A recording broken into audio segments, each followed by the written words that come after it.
다니엘 4장. 느부갓네살 왕은 종족과 피부색과 신념이 다른 천하 만민에게 조서를 내렸다. 모두에게 평화와 번영이 있기를 바란다. 나는 높으신 하나님이 내게 베푸신 은혜로운 기적을 영광으로 생각하여 이를 백성에게 알리고자 한다. 그분의 기적은 실로 엄청나고 그분의 이적은 놀랍기 그지없다. 그분의 나라는 영원하고 그분의 통치는 대대로 이어진다. 나 느부갓네살은 왕궁에서 아무 걱정 없이 지내고 있었다. 그런데 어느 날 침상에 들어 누워 있다가 무시무시한 꿈을 꾸게 되었다. 소름 끼치는 악몽이었다. 그 꿈의 뜻을 알기 위해 나는 바빌론의 현인들을 모두 데려오게 했다. 그들 마술사, 주술사, 점성가, 무당이 다 모이자 나는 내가 꾼 꿈을 들려주었다. 그러나 내게 그 꿈의 뜻을 설명할 수 있는 자가 아무도 없었다.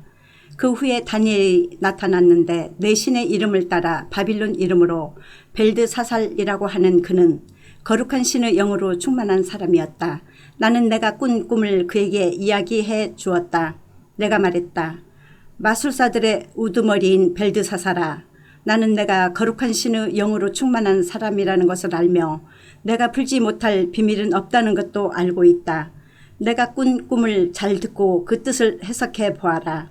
침상에 들어 누워 있다가 내가 보게 된 것은 이러하다. 세상의 중심에 커다란 나무 한 그루가 높이 솟아 있었다. 그 나무는 내 앞에서 거대하고 튼튼한 나무로 자라났다. 나무 꼭대기가 하늘에 닿아 땅끝 내 귀퉁이에서도 보일 정도였다. 잎사귀는 아름답고 열매는 풍성했다. 모든 사람이 먹고도 남을만 했다. 들짐승들이 그 그늘 밑에서 쉬고 새들도 그 가지에 둥지를 틀었으며 모든 생명체가 그 나무에서 양식과 보금자리를 얻었다. 침상에 들어 누워 있을 때 나는 이런 것도 보았다. 한 거룩한 파수꾼이 하늘에서 내려와 이렇게 외쳤다. 저 나무를 찍어 쓰러뜨리고 가지들을 잘라내라. 잎을 떨어버리고 열매를 흩어버려라.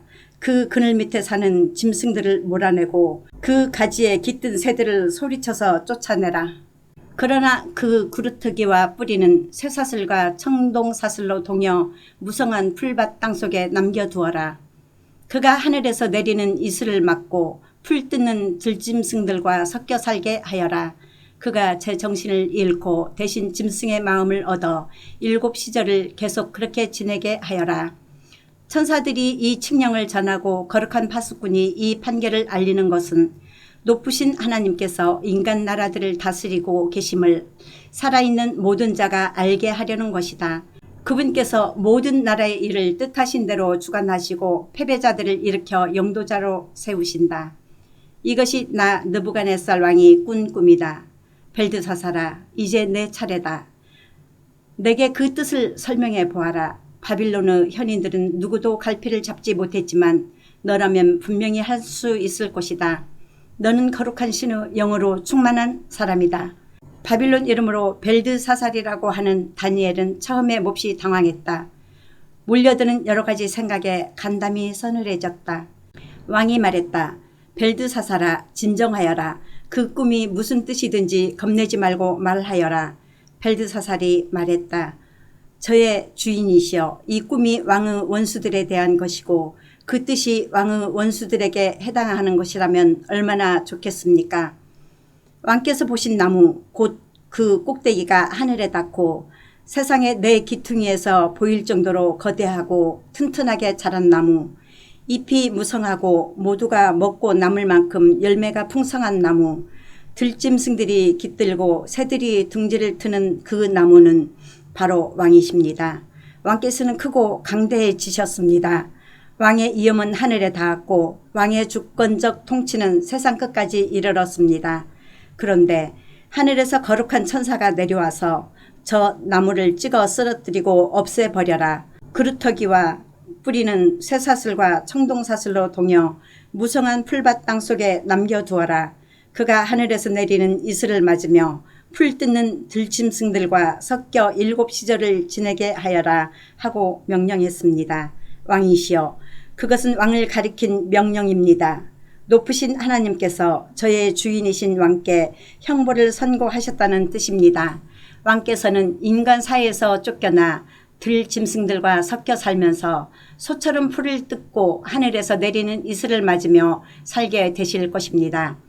그렇게 계속해서 7시절을 지내시면서 왕께서는 마침내 높으신 하나님께서 인간 나라들을 다스리시고 그분께서 모든 나라의 일을 주관하신다는 사실을 깨닫게 되실 것입니다. 나무 그루터기와 뿌리를 남겨두라는 명령은 하나님께서 세상의 모든 일을 주관하시는 분이라는 사실을 왕께서 깨달으신 후에야 왕의 나라가 왕께 되돌아갈 것임을 뜻합니다. 그러니 왕이시여 저의 조언을 받아 주십시오. 왕의 죄를 끊으시고 이제부터 다른 사람들을 위해 살아가십시오. 악한 삶에서 돌이켜 억눌리고 질밟히는 자들을 보살펴 주십시오. 그리하면 왕께서는 복된 삶을 이어가실 것입니다. 이 모든 일이 느부갓네살 왕에게 그대로 일어났다. 12달 후에 왕이 바빌론 왕궁의 옥상을 거닐다가 이렇게 으스댔다. 보아라, 내가 세운 이 위대한 바빌론을, 내 영예와 영광에 어울리는 이 왕궁을. 이 말이 그 입 밖으로 나오자마자 하늘에서 음성이 들려왔다. 느부갓네살 왕아, 내게 내리는 판결이다. 너는 내 나라를 빼앗길 것이다. 너는 인간 사이에서 쫓겨나 들짐승들과 섞여 살면서 소처럼 풀을 뜯어먹게 될 것이다. 너는 7시절 동안 이 형벌을 지고 살면서 높으신 하나님께서 인간 나라들을 다스리시며 그분께서 택하신 자에게 나라를 주어 맡기신다는 사실을 깨닫게 될 것이다. 그 말이 즉시 이루어졌다. 느부갓네살은 인간 사이에서 쫓겨나 소처럼 풀을 뜯어먹고 하늘에서 내리는 이슬을 맞으며 살았다. 머리카락은 독수리의 깃털처럼 자랐고 손톱은 매의 발톱처럼 자랐다. 7년이 찼을 때 나 느부갓네살은 하늘을 올려다 보았다. 나는 제 정신을 되찾았고 높으신 하나님을 찬양하고 영원하신 분께 감사하며 영광을 돌렸다. 그분의 주권적 통치는 영원하고 그분의 나라는 결코 쇠하지 않는다. 이 지상의 것들은 아무것도 아니며 하나님의 천상의 군대가 모든 것을 지탱한다. 그분이 하시는 일 아무도 막을 자 없으며 그분의 통치에 이의를 제기할 자 아무도 없다. 내가 제 정신을 되찾자 이염과 영화가 회복되었고 내 나라를 다시 빛내게 되었으며 유력자들이 다시 나를 찾아왔다. 내 나라의 왕으로 다시 세워지면서 나는 이전보다 더 강해졌다. 그래서 내가 이렇게 노래한다. 나 느부갓네살이 하늘의 왕께 찬양을 드린다. 그분이 하시는 일은 모두 참되고 그 일을 다 바르게 행하신다. 그분은 교만한 자를 겸손하게 만드는 법을 아신다. 5장 벨사살 왕이 1000명의 귀족을 불러 큰 잔치를 베풀었다. 흥청망청 마셔대는 술잔치였다. 잔뜩 취한 벨사살은 아버지 느부갓네살이 예루살렘에 있는 하나님의 성전에서 탈취해온 금잔과 은잔을 가져오라고 명령했다. 그 잔에다 술을 부어 귀족들과 왕비와 후궁들과 함께 마시려는 것이었다. 금잔과 은잔을 가져오자 왕은 귀족들과 왕비와 후궁들과 함께 거기에 술을 담아 마셨다.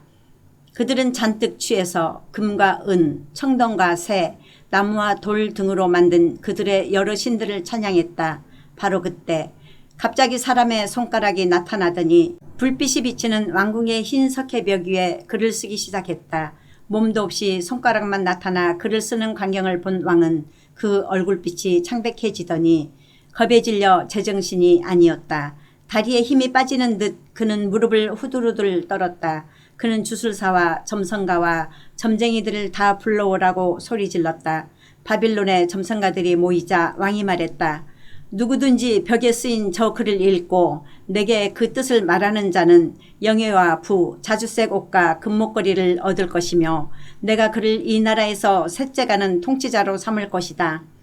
한 사람씩 차례대로 시도해 보았으나 그들은 도무지 그 뜻을 알 수 없었다. 벽에 쓰인 글을 읽지도 못했고 왕에게 뜻을 해석해 주지도 못했다. 왕의 두려움은 점점 더 커졌고 급기야는 얼굴에서 핏기가 완전히 가셨다. 귀족들도 안절부절 못했다. 왕과 귀족들의 비명을 듣고 왕비가 연회장으로 왔다. 그녀가 말했다. 왕이시여 만수무강하시기를 빕니다. 너무 당황하지 마시고 진정하소서. 왕의 나라에 거룩한 신의 영으로 충만한 자가 있습니다. 왕의 아버지께서 다스리실 때에 탁월한 지성과 영적인 지혜로 이름 높았던 인물입니다. 그가 얼마나 대단했던지 왕의 아버지 느부갓네살 왕은 그를 모든 밭을사와 주술사와 점성가와 점쟁이들의 우두머리로 삼으셨습니다. 그 같은 인물이 없었습니다. 그는 무엇이든 할 수 있었습니다. 꿈을 해석하고 비밀을 밝히며 수수께끼를 풀었습니다. 그의 이름은 다니엘인데 왕의 아버지께 하사받은 이름은 벨드사살입니다. 다니엘을 불러오게 하십시오. 이것이 무슨 일인지 그가 왕께 말해줄 수 있을 것입니다. 그리하여 다니엘이 불려왔다. 왕이 그에게 물었다. 그대가 내 아버지께서 유다에서 붙잡아 온 포로 중 하나인 다니엘이요. 그대는 거룩한 영으로 충만하고 지극히 명철하며 더없이 지혜롭다고 들었소. 내가 현인과 주술사들을 불러들여 벽에 쓰인 저 글을 읽고 그 뜻을 해석하도록 했으나 그들은 단어 하나 음절 하나도 풀어내지 못했소. 하지만 그대는 꿈을 해석해내고 비밀을 풀 수 있다고 들었소. 그러니 저 글을 읽고 그 뜻을 내게 해석해 주시오. 그렇게 해준다면 그대는 부와 영예 자주색 옷과 금목걸이를 얻고 이 나라에서 셋째가는 통치자가 될 것이요. 다니엘이 왕에게 대답했다. 그 선물들은 거두어 주십시오. 다른 사람에게 주셔도 좋습니다. 그렇게 하시더라도 저는 왕께 저 글을 읽어드리고 그 뜻을 말씀드리겠습니다. 왕이시여 들으십시오. 높으신 하나님께서는 왕의 아버지 느부갓네살에게 큰 나라와 높은 영예를 주셨습니다. 하나님께서 그의 이름을 높여주셨으므로 종족과 피부색과 신념에 상관없이 천하 만민이 그를 두려워했습니다. 부친께서는 마음 내키는 대로 사람을 죽이기도 하고 살리기도 하셨습니다. 또한 기분 내키는 대로 사람을 높은 자리에 앉히기도 하고 바닥에 깔아뭉개기도 하셨습니다. 부친의 마음이 우쭐해지고 교만해지자 하나님께서는 그를 높은 자리에서 내치시고 높았던 명예를 땅에 떨어뜨리셨습니다. 그는 제정신을 잃은 채 인간 사회에서 쫓겨나 들짐승처럼 사셨습니다. 소처럼 풀을 뜯고 하늘에서 내리는 이슬을 맞고 사시다가 마침내 깨달아야 할 바를 깨달으셨습니다. 그것은 높으신 하나님께서 인간 나라들을 다스리시고 그분이 택하신 자에게 나라를 주어 맡기신다는 사실입니다. 그런데 느부갓네살의 아들인 왕께서는 이를 다 아시면서도 부친 못지않게 오만하십니다. 보십시오. 왕께서는 감히 하늘의 주께 도전하셨습니다. 왕께서는 그분의 성전에서 가져온 신성한 잔들을 왕의 술자리에 가져오게 해서 왕의 귀족들과 왕비와 후궁들과 함께 거기에 술을 담아 마셨습니다. 그 신성한 잔을 은과 금, 청동과 새, 나무와 돌로 만든 왕의 신들, 보지도 듣지도 지각하지도 못하는 신들을 위해 축배용으로 사용하셨습니다. 왕의 생사를 손에 쥐고 계신 살아계신 하나님을 능멸하셨습니다. 그러므로 하나님께서 손을 보내셔서 벽에 저 글을 쓰게 하신 것입니다. 쓰인 글은 이렇습니다. 메네, 베겔, 베레스. 이 단어들의 뜻은 이렇습니다. 메네, 하나님께서 왕의 통치 날수를 세어보시니 수가 맞지 않았다. 베겔, 왕을 저울에 달아보시니 무게가 모자랐다. 베레스, 왕의 나라가 쪼개져 메대와 페르시아의 손에 넘어갔다. 벨사살은 약속을 이행했다. 그는 다니엘에게 자주색 옷을 입혔고 그의 목에 커다란 금목걸이를 걸어주었으며 그를 그 나라에서 셋째가는 통치자로 삼았다. 바로 그날 밤에 바빌론 왕 벨사살이 살해되었고 메대 사람 다리오가 왕위를 이어받았다. 그때 다리오의 나이는 62살이었다. 6장 다리오는 나라를 재정비했다. 지방장관 120명을 세우고 나라 전역을 나누어 두루 관리하게 했다. 그들 위로 총리 3사람을 세웠는데 다니엘이 그들 가운데 하나였다. 총리는 지방장관들의 보고를 받았고 왕을 위해 나라의 질서를 바로잡는 일을 맡았다. 그런데 다니엘이 영적 능력과 지적 능력에서 다른 총리들과 비교가 되지 않을 만큼 얼등했으므로 왕은 나랏일 전부를 그에게 맡기려고 했다. 다른 총리와 지방 장관들이 모여 다니엘의 허물과 치부를 찾아내 그를 공격하려 했지만 그들은 아무것도 찾아낼 수 없었다. 다니엘은 더할 나위 없이 올바르고 신실한 사람이었다. 태만이나 가실의 증거도 전혀 찾을 수 없었다. 마침내 그들은 찾는 것을 포기하고 나서 이같이 말했다. 이 다니엘이라는 자는 종교 문제로 트집을 잡지 않고서는 도저히 흠집을 낼 수 없다. 총리와 지방 장관들은 머리를 맞대고 음모를 꾸민 뒤 왕에게 가서 말했다. 다리오 왕이시여, 만수무강하시기를 빕니다. 왕의 총리와 지방 장관과 고위관료들이 회합을 갖고 왕께서 이런 칙령을 내리셔야 한다고 의견을 모았습니다.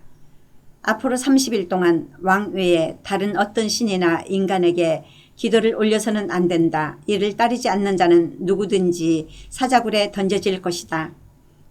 왕이시여, 이 칙령을 내리셔서 모든 메대와 페르시아의 다른 법처럼 철회가 불가능하도록 하시기 바랍니다. 다리오 왕은 칙령이 담긴 조서에 서명했다. 다니엘은 왕이 서명한 조서가 공포된 것을 알았지만 늘 하던 대로 기도했다. 그 집 위층에 예루살렘 방향으로 난 창문이 있었는데 그는 거기서 하루 3번씩 무릎을 꿇고 그의 하나님께 기도하며 감사와 찬양을 올려드렸다. 음모를 꾸민 자들이 몰려와서 다니엘이 하나님께 기도하며 도움을 구하는 모습을 지켜보았다. 그들은 곧장 왕에게 달려가 그가 서명한 칙령을 상기시키며 말했다. 왕께서는 앞으로 30일 동안 누구도 왕 외에 다른 신이나 인간에게 기도를 올려서는 안 된다고 하지 않으셨습니까? 그렇게 하다가 적발되는 자는 누구든지 사자굴 속에 던져질 것이라고 하지 않으셨습니까? 왕이 말했다. 물론이요. 메대와 페르시아의 법처럼 그것은 철회가 불가능한 명령이요. 그러자 그들이 말했다. 왕이시여, 유다 포로 중에 다니엘이라는 자가 왕을 무시하고 왕의 칙령을 어겼습니다. 그가 하루에 3번씩 기도를 드리고 있습니다. 이 말을 들은 왕은 크게 당황하면서 자기 때문에 곤경에 빠진 다니엘을 구하려고 몹시 애를 썼다. 그가 하루 종일 백방으로 노력했다. 그러나 음모를 꾸민 자들이 다시 와서 말했다. 왕이시여, 왕의 칙령은 결코 철회될 수 없다는 것이 메대와 페르시아의 법임을 기억해 주시기 바랍니다. 왕은 결국 포기하고 다니엘을 붙잡아다 사자굴 속에 던져 넣으라고 명령했다. 왕이 다니엘에게 말했다. 충성을 다한 그대의 하나님이 그대를 구해 주실 것이요. 사람들이 석판을 가져와 굴 입구를 막았다. 왕은 그의 인장 반지와 모든 귀족들의 인장 반지로 굴 입구를 봉인하여 아무도 다니엘을 구해줄 수 없게 했다. 그 후 왕이 왕궁으로 돌아갔다. 그는 저녁상을 물렸다. 잠도 이루지 못했다. 아무것도 먹지 않고 뜬 눈으로 밤을 새웠다. 동이 트자마자 왕은 즉시 사자굴로 달려갔다. 굴 가까이 이르자 그는 초조한 마음으로 소리쳐 불렀다. 살아계신 하나님의 종 다니엘이여, 충성을 다한 그대의 하나님이 그대를 사자들에게서 구해 주셨소. 다니엘이 말했다. 왕이시여, 만수무강하시기를 빕니다. 저의 하나님께서 천사를 보내시고 사자들이 입을 막으셔서 사자들이 저를 해치지 못하게 하셨습니다. 하나님 앞에서 그리고 왕 앞에서 제가 결백하다는 사실이 입증되었습니다. 저는 결코 왕을 해하려고 한 적이 없습니다. 이 말을 들은 왕은 몹시 기뻤다. 그는 다니엘을 굴에서 끌어올리라고 명령했다. 다니엘이 올라왔는데 그에게는 상처 자국 하나 없었다. 그가 자기 하나님을 신뢰했기 때문이다. 왕은 다니엘을 밀고한 음모자와 그 처자식들을 사자굴에 던져 넣으라고 명령했다. 그들이 굴 밑바닥에 닿기도 전에 사자들이 달려들어 그들을 물어뜯고 갈기갈기 찢어버렸다. 다리오 왕은 종족과 피부색과 신념에 상관없이 그 땅의 모든 백성에게 이같이 공포했다. 그대들에게 평화가 있기를, 평화가 넘치기를 바란다. 내가 칙령을 내리노니 내 나라에 사는 모든 백성은 다니엘 하나님을 예배하고 경외해야 한다. 그분은 살아계신 하나님이시요 영원히 다스리신다. 그분의 나라는 쇠하지 않는다. 그분의 통치는 영원하다. 그분은 구원자이시며 구조자이시다. 그분은 하늘과 땅에서 실로 놀라운 기적을 행하시는 분이다. 그분이 다니엘을 사자들의 입에서 구해 주셨다. 이때부터 다니엘은 다리오의 남은 통치 기간과 뒤이어 페르시아 사람 고레스 통치 기간 동안 선대를 받으며 지냈다. 아멘.